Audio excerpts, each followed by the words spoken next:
You know, we love doing the 5 minutes with when we can go on the road. Today we're in Blacksburg, Virginia. I'm with Nick Elder. Nick is the Vice President of Commercialization at Torque Robotics.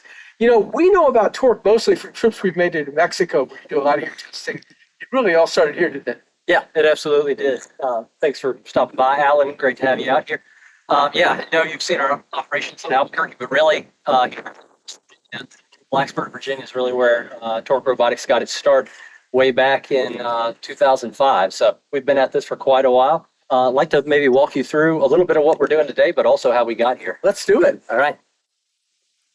So if you take a look here, what you're seeing is really the sort of culmination of what we've been working, honestly, for over 15 years to get to. And what you're seeing here is a lot of our development work we're doing in the Class 8 space. Again, I know you've seen some of this in Albuquerque, but really targeting taking the driver out of a Class 8 truck on open road for long-haul middle mile applications. Now, these are not quite the brand newest, but these are sort of steady state right now, but you're moving into the ones that we saw late last year. Yeah, that's absolutely correct. So what you're seeing here is a fleet of trucks that are kind of in the middle of being retired. We're working towards a new generation as we progress towards commercialization. We say it over and over again, this is really a long journey getting to a true commercial product. And so we're getting a lot closer, but we've still got a bit in the journey to go. Well, we know 2027 is sort of the date you've put out there, and you're working towards that. And the idea that when it's ready to go with Daimler Truck North America, you will be on the road, presumably in commercial use. That is right. Let's take the history. I'm really curious about this place. Yeah, absolutely. So looking forward to telling you.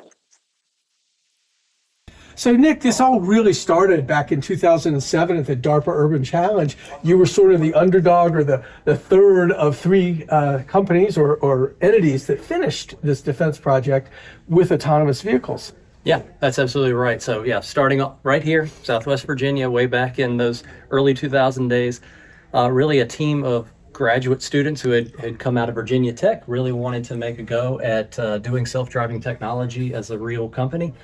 Partnered with Virginia Tech, entered the Urban Challenge, and one of only 3 teams to successfully accomplish that challenge. And really, that was able to give us some visibility into the industry, right? Mm-hmm. And so those early days, there were a small handful of folks who were really interested in self-driving technology, and this got us on the radar enough with a lot of those early applications. And so maybe we can look at a couple of those early Well, it gets bigger, it looks like, that's for sure. Absolutely. So kind of parlaying out of that Urban Challenge into these, again, early adopter areas for self-driving technology. And one of those big ones was the mining and construction arena. So looking to find ways of taking humans out of, in this case, large surface mining operations for safety, for economic reasons. In some cases, some of the same things we're seeing as we look ahead now to Class 8. And Torque made a business of this. You guys actually generated revenue. I remember talking to Michael Fleming about this. You generated revenue from almost the get-go with these projects. Yeah, absolutely. So Torque, from those very early days for over a decade, slowly but organically grew, generating revenue, no outside capital, just slowly working on these new programs. Yeah.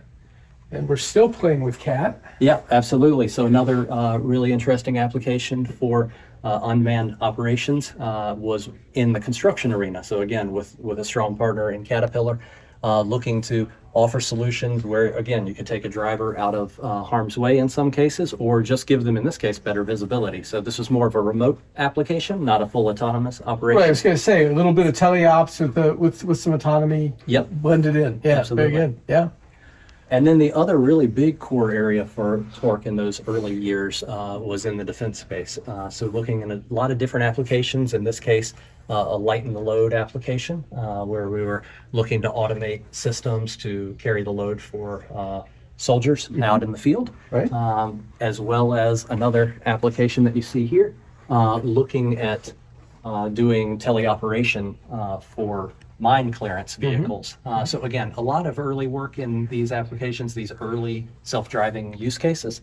But all that really is what built us up to where we ultimately ended up. And I know the date of this very well because I remember writing a story. I was still at trucks.com in those days, writing about the not the buyout, but certainly a large purchase by Daimler Truck North America.